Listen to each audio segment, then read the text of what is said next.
You ever wonder how that gadget you just ordered online makes its incredible journey from a factory somewhere in China all the way to your doorstep in Israel?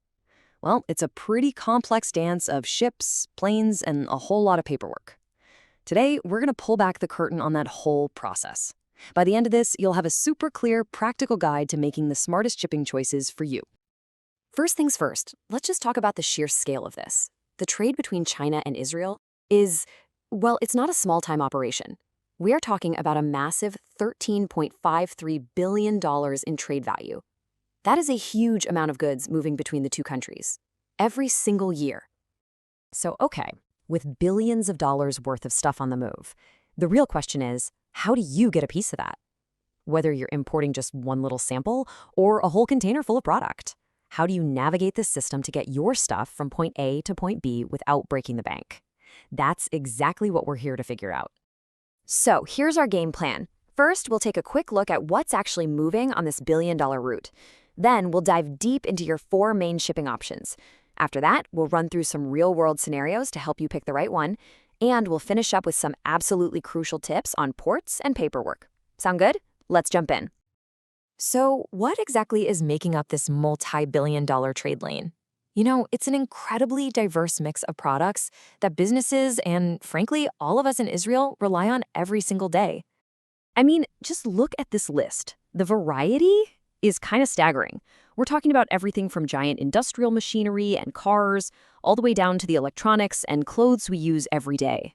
And of course, each one of these things has a totally different shipping need, which is exactly why a one-size-fits-all approach just doesn't work. All right, this is the heart of it all. When you need to move goods from China to Israel, you're not just, tossing them on a boat and hoping for the best. You've got 4 distinct choices, and each one is really tailored for a different need. So you have 3 main methods: sea freight, air freight, and express courier. And then there's this 4th option.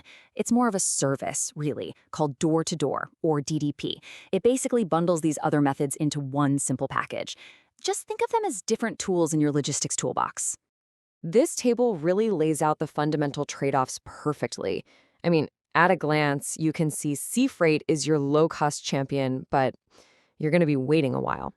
On the other end of the spectrum, you've got express courier, which is lightning fast, but it definitely comes with a premium price tag.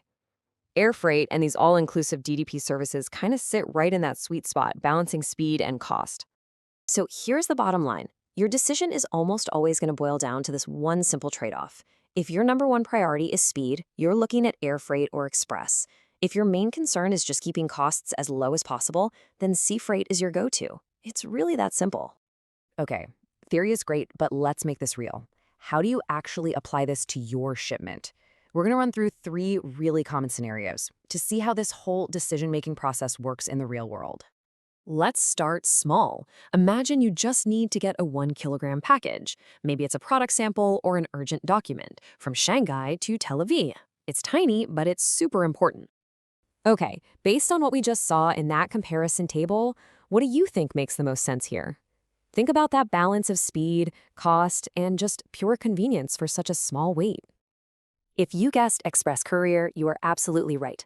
For a tiny parcel like this, the speed of a service like DHL or FedEx is just unmatched, and the cost is still pretty reasonable. It's the simplest, most direct solution, hands down. Okay, let's scale it up a bit. Now you've got a 100-kilogram shipment. This is a really common way for a first-time order or maybe a small batch of commercial goods. And this is where the decision starts to get a little more interesting.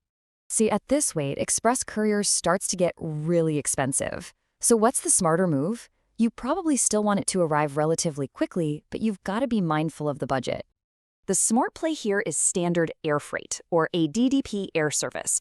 It's going to be a fraction of the cost of express for this weight, but it'll still deliver your cargo in about a week. Plus, if you choose that DDP option, it means you can hand off all the customs paperwork, which is a huge time saver.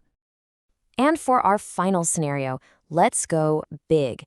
You're shipping 1 metric ton. That's 1,000 kilograms of goods. This is a serious commercial shipment we're talking about now. At this scale, the cost per kilogram becomes the single most important factor for most businesses, right? Speed is less of a priority than protecting your profit margins. So, what's the clear winner for saving money?